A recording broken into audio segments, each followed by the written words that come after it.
Halo teman-teman, oke kali ini kita mau bahas sesuatu tentang Kawasaki ZX25 atau ZX4RR tentang suspensi belakang. Jadi kan ini pembahasannya belum ada. Jadi sekarang saya mau bahas.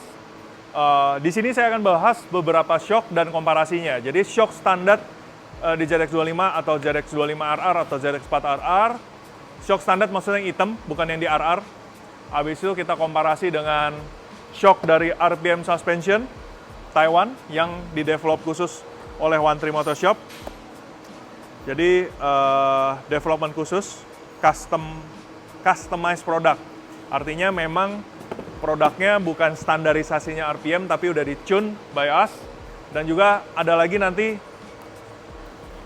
suspensi terbaru dari B2Bo.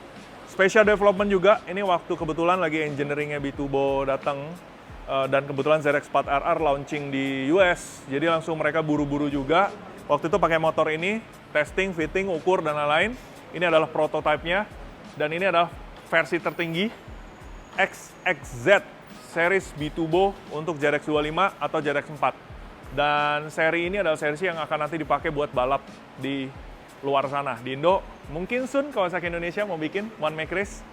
Nah, jadi dia fiturnya banyak, nanti kita bahas. Dan spek-speknya, dan tipe-tipe lainnya. Dan nanti kita akan sedikit bandingkan dengan standar. Cuma sayangnya ternyata, saya tadi mau standarin motor ini buat di feel, dikasih lihat looks-nya gimana, feel-nya gimana, dan lain-lain. Ternyata suspensi standar saya sudah tidak ada. Karena waktu develop RPM, suspensi standar saya itu dicopot, dikirim ke sana. Ya udah, jadi saya nggak bisa. Kebetulan di One Tree lagi nggak ada ZX25RR, jadi saya nggak bisa compare. Cuma, oke, just a glimpse. Sebenarnya waktu itu saya cobain suspensi standarnya ZX25, not bad. Saya nggak bilang itu jelek, saya nggak bilang itu juga super, udah. But not bad. Jadi kalau dibilang Kawasaki ZX25 ataupun ZX4RR itu born as a sporty bike or ready to race bike, actually ya boleh dibilang sedemikian. Kenapa? Motor ini selain chassisnya itu top dan bagus, suspensionnya juga sebenarnya udah quite balance dan juga lumayan bagus. Udah gitu, geometri yang secara keseluruhan handling dari motor ini tuh udah sangat bagus. Suspensi belakang kita fokusin. Suspensi standarnya itu non-adjustable. Hanya adjustable di sisi. Untuk yang shock hitam, hanya adjustmentnya di preload. Saya agak lupa ingat nih, mohon maaf kalau salah. Tapi preload. Nah, preload spring, settingan preload spring itu depend on berapa massa yang akan dibebankan di kendaraan. Baik si rider, perlengkapan rider, dan juga perlengkapan di motor. Bobot yang menjadi beban di motor, beserta dengan bobot si motor tersendiri, itu yang menjadi perhitungan kita untuk mau kasih preload springnya berapa. Jadi kalau spring type-nya kan lu nggak bisa atur, ya kan? Udah springnya tipe yang berapa nih, berapa kilo, kan nggak tahu. Tapi preloadnya bisa di-setel. Nah, Anda setel preload bukan untuk keras lembut, shock. No. Tapi sebagai kompensasi berat. Makanya di beberapa motor, terutama touring, itu suka ada shock yang ada remote adjuster-nya. Tadi saya lihat di mana ya? H2. Nah, kayak gini. Ini disebut remote adjuster preload. Artinya ngatur preload tapi remote, tidak di shock, di luar. Dan kita quick adjustment, kita tinggal putar gampang. Nah, tujuannya apa? Remote adjuster buat preload gini, itu tujuannya untuk mengatur preload daripada spring. Ketika mungkin, misalnya di motor touring tuh, bawa box, bawa beban berat, rider sack-nya jadi terlalu ambles, Anda putar spring untuk mengejar supaya rider sack-nya ideal. Jadi itu tujuannya.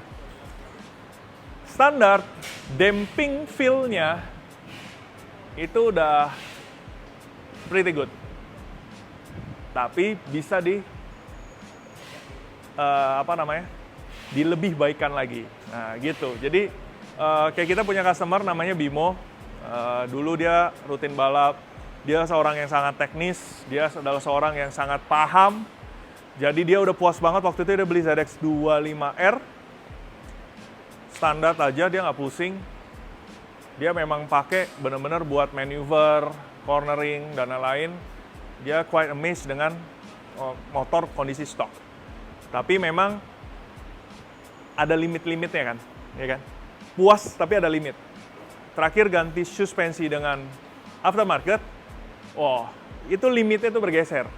Limit bergeser, limitnya sekarang ada di suspensi depan. Tapi suspensi depan belakangnya setelah ganti aftermarket, support handling, support dia punya manuver jauh lebih enak. Nah, nanti kalau ada orangnya, siapa tahu tiba-tiba nongol, kita bincang sama dia. Tapi ya, itu tujuannya Anda sebenarnya ganti suspensi selain daripada estetika. Nah, standar sudah kita bahas, sekarang kita bahas aftermarket alternatif pertama, RPM suspension, shock ZX25, R dan 4R dedicated. Apa yang saya maksud dedicated? Ini apa sih? Dedicated means, ini udah tulisannya ZX25R, khusus shock length standar 305, customized produk karena memang kita customize. RPM suspension ini dari Taiwan, dan dia udah terkenal banget, baik di balap Asia maupun balap di Asia Timurnya, di Hong Kong, China-nya. Ini lumayan, dia adalah salah satu manufaktur suspensi yang di Asia yang sebenarnya cukup oke. Apa ini maksud cukup oke? Material quality, design, valve piston, shimming, dan lain-lainnya semua bagus. Kualitas spring dan lain-lainnya bagus. Karena bicara tentang suspensi, apalagi kalau di track, itu bicara tentang daya tahan. Anda punya suspensi bagus, tapi daya tahannya lemah. Jadi lap-lap pertama enak, lap-lap terakhir karena suspensi udah panas, karakternya langsung berubah total sehingga pembalap udah kelimpungan dengan suspensi, ya itu ada. Jadi daya tahan ngomong seperti itu.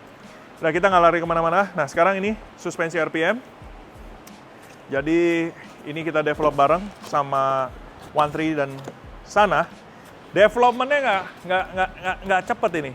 Motor ini keluar tahun 2020. 20.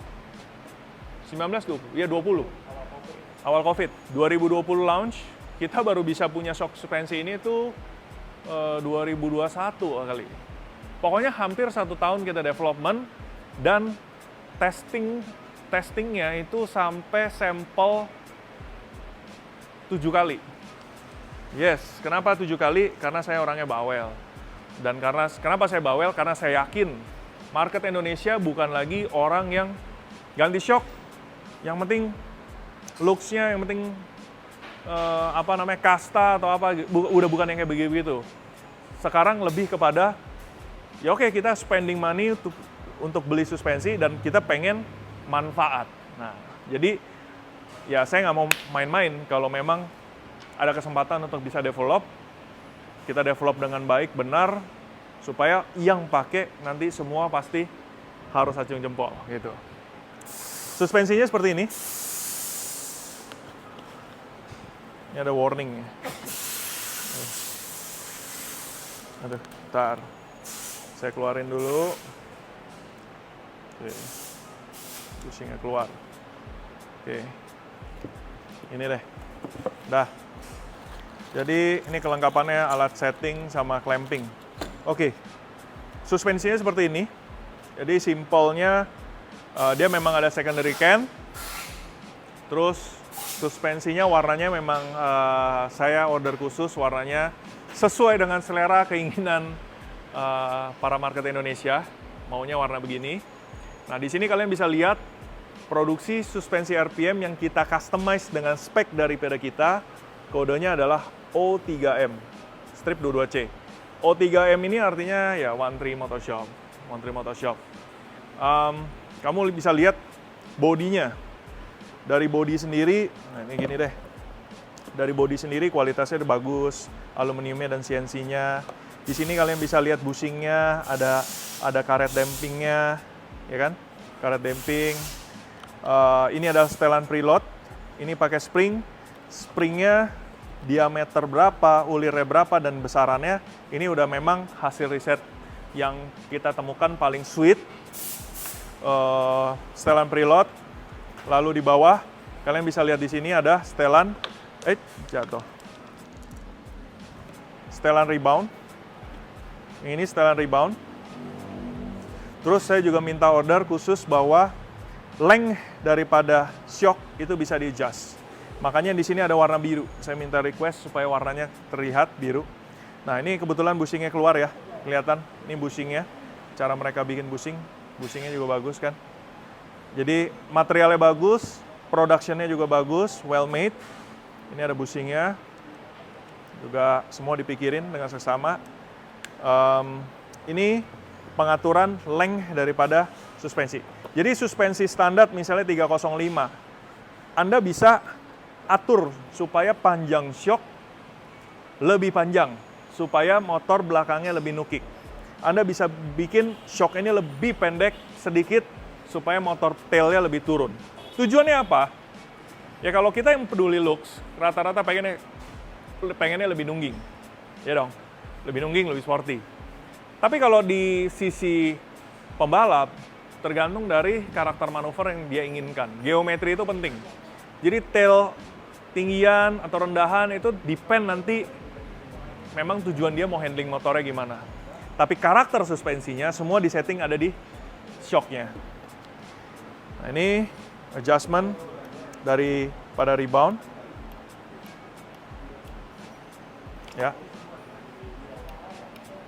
Terus di secondary can alias tabung sekunder yang ada di sini, ini, nah ini berisi ya oli ada, sini ada nitrogen, tekanan udara. Jadi ada pressurized nitrogen di sini, dan di sini ada setelan buat mengatur compression damping, low speed dan high speed. Low speed, high speed. Nah, sekarang saya bahas. Kalau bicara kayak shock begini, berarti ini shock bisa berapa adjustment? Spring preload, length, panjangnya, rebound damping, low speed compression damping, high speed compression damping. Ini adalah 5-way adjustable suspension. Masing-masing secara teori. Oke, kita bahas dulu secara teori. Tadi saya udah bahas tentang spring preload. Spring preload tujuannya apa? Ya tadi, sesuaikan dengan bobot. Karena yang kita mau cari adalah sek yang sempurna. Sek yang sempurna. Terus, panjang dari shock. Tadi udah bicara geometri. Rebound. Rebound itu apa sih? Nah, rebound itu bicara tentang, kalau orang bilang keras lembut, shocknya balik. Kecepatan shocknya balik, dan lain-lain. Saya berusaha untuk menyebut dengan berbeda supaya pemahaman kalian makin menuju ke arah yang sebenarnya. Kalau ditanya rebound damping itu apa sih? Rebound damping adalah untuk mengatur seberapa cepat lambat kecepatan dari gerakan suspensi saat membalik. Jadi, suspensi itu membalik karena apa? Karena spring. Spring harus cukup preload untuk dia bisa selalu punya, supaya dia bisa mental lah. Abis ke kompres, dia bisa mental. Masalahnya, kalau nggak ada rebound damping, begitu ditekan, ngelepasnya gimana? Twang! Bayangin tail kendaraan Anda, kalau abis masuk, langsung loncat. Apa yang terjadi? Ya, traction.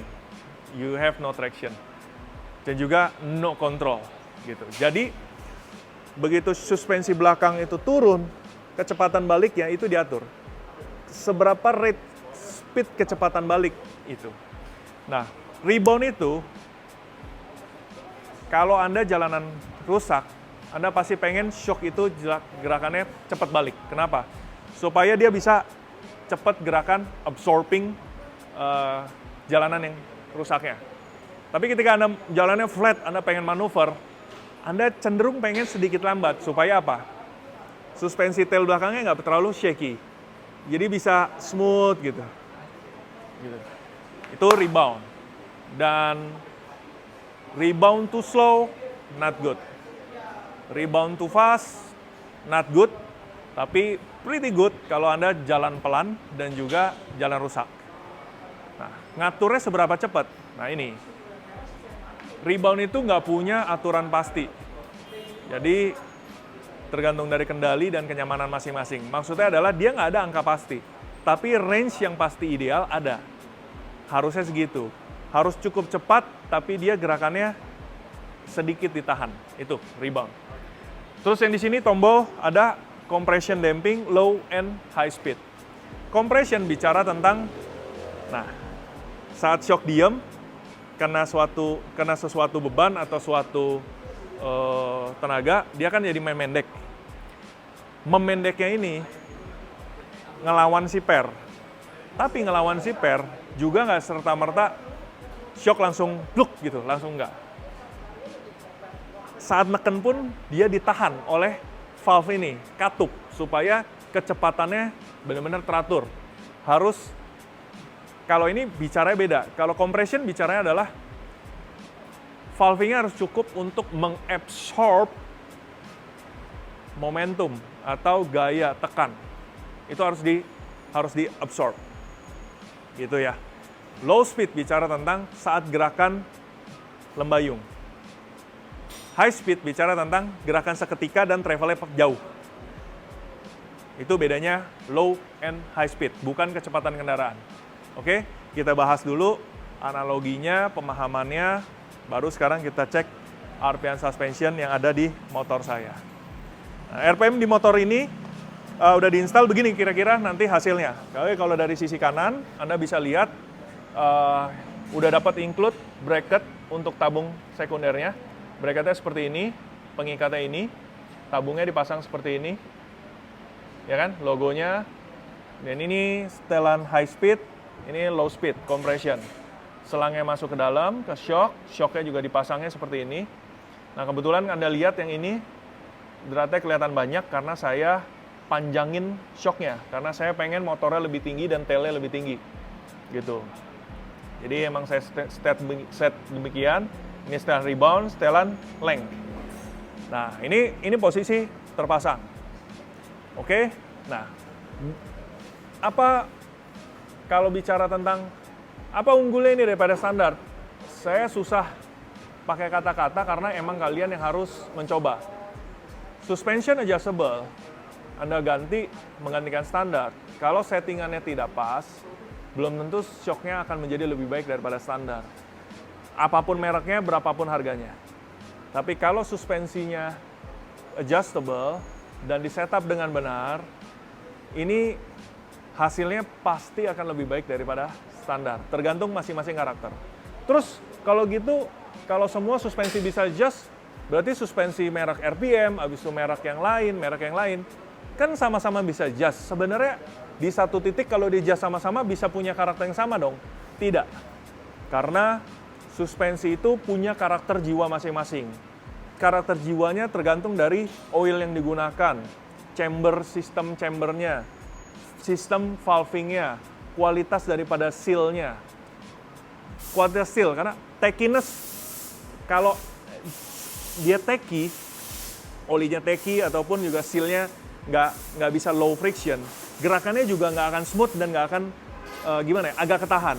Itu kualitas shock tuh sebenarnya lihatnya dari situ. Jadi ya setiap shock pasti beda-beda. Tergantung komponen, desain, material, dan lain-lain. Nah, saya pengen jelasin sedikit buat kalian supaya ada gambaran. Misalnya tentang tadi, pertama preload spring. Preload spring itu apa ya? Nah, preload spring itu kita memberikan tekanan pada per dalam kondisi full length, tapi pernya itu tidak longgar, pernya itu sudah ditekan beberapa mili. Itu buat apa? Nah ini, buat ngatur preload. Preload ini yang nanti, saya misalnya bobotnya 96 kilo. saya dudukin motor ini, Anda akan melihat, sekarang Anda lihat ya, kondisi motor sekarang begini. Saya dudukin, pasti turun. Ya, saya dudukin ya. Turun kan? Nah, seberapa turun tail belakang itu bergantung pada preload spring. Ya pairnya pengaruh, tapi preload spring pengaruh. Kalau saya berdiri, tailnya ngangkat nih. Ya, oke. Nah, idealnya kalau di motor sport, kita setting rider shack belakang adalah 3 cm. 3 cm itu apa? Jadi, cara ngukurnya, dari posisi tail full ke atas, as roda sampai salah satu titik 90 derajat di atasnya, misalnya diukur, berapa ya? 100 cm. Kalau saya naikin, dikasih beban, jaraknya nanti jadi 97. Nah, itu rider shack-nya 3 cm. Jadi, preload dari spring akan kita setting supaya kita mendapatkan rider shack yang pas. Jangan lupa, setelah rider shack belakang, yang depan juga mesti diatur preloadnya. Itu fungsi dari preload. Fungsi berikutnya, rebound. Nah, kalau yang length nggak usah ya, karena kalian bisa lihat jarak 25 gue memang tailnya lebih tinggi, ya karena itu. Karena saya panjangin shocknya. Rebound damping. Nah, sekarang kalian lihat ya, ini saya akan soften the rebound paling minim. Jadi kalau saya tekan, Anda perhatikan gerakan baliknya.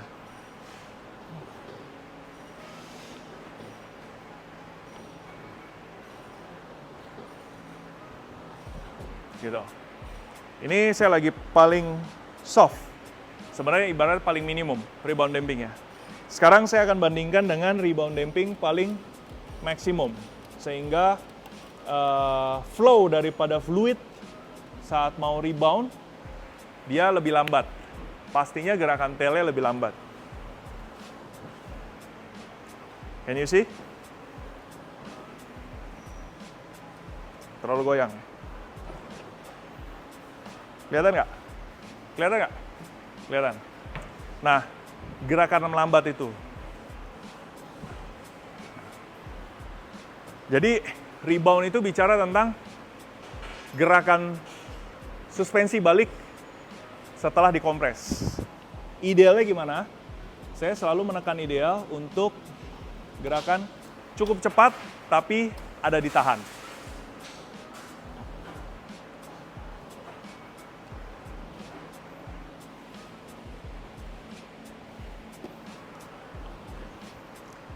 Karena penggunaannya harian. Nah, jadi saya lebih cenderung, misalnya yang seperti saat ini. Jadi dia baliknya harus cukup cepat support, tapi ada calibrated gitu. Rebound. Nah, langsung saya ngomong sekarang, untuk rebound, penting buat kalian, daripada rebound sempurna di satu titik, baik depan ataupun belakang only, penting untuk selalu melakukan sinkronasi rebound depan belakang. Karena begini, kita nggak tahu shock depan itu karakternya kayak gimana dan batasannya seperti apa. Yang belakang kemampuannya seperti apa. Instead kita ngejar salah satu titik ke paling optimal, sedangkan yang satu keteteran, Anda lebih baik melakukan kompromi. Mana yang udah paling mentok, misalnya depan, reboundnya nggak bisa di-setel, dan kondisinya udah kayak gini. Anda harus ngatur supaya rebound belakang harus seirama dengan depan.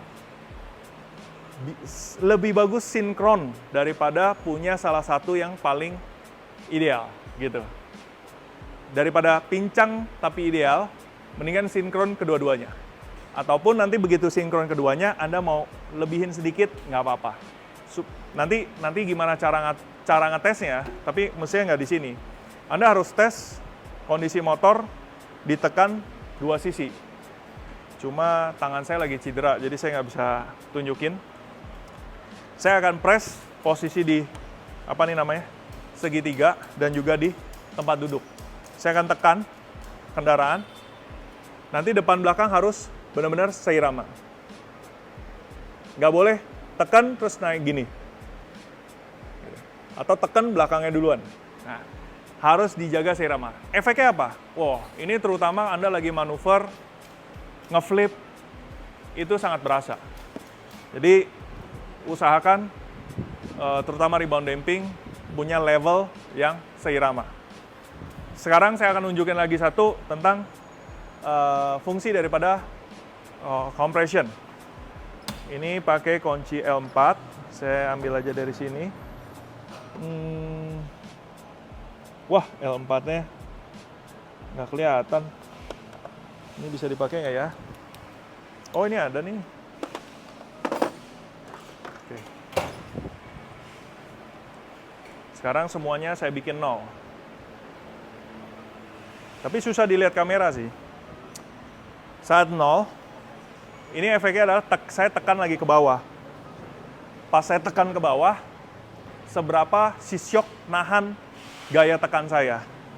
Nah, misalnya ini yang low speed sekarang ya. Low speed.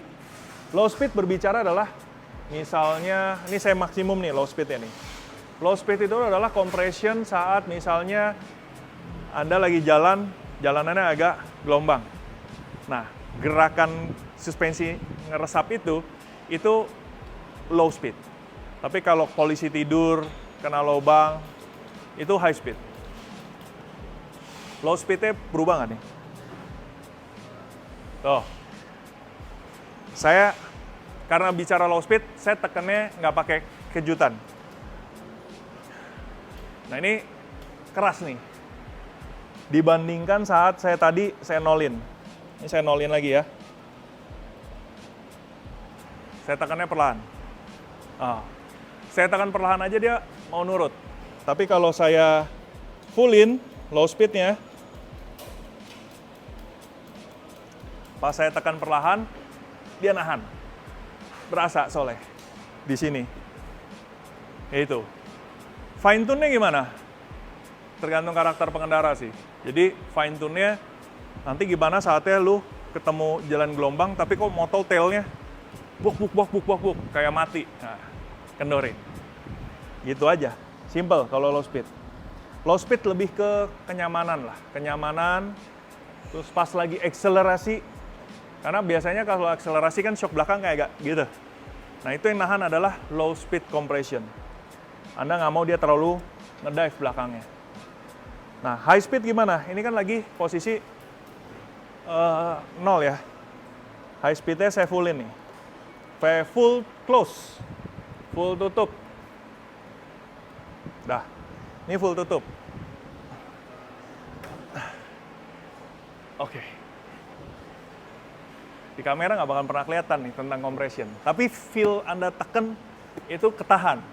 Itu high speed compression. Gitu. Dan ini semua harus di fine tune sesuai dengan orang masing-masing, berat masing-masing, handling masing-masing. Tapi ya, adjustable. Wadaw.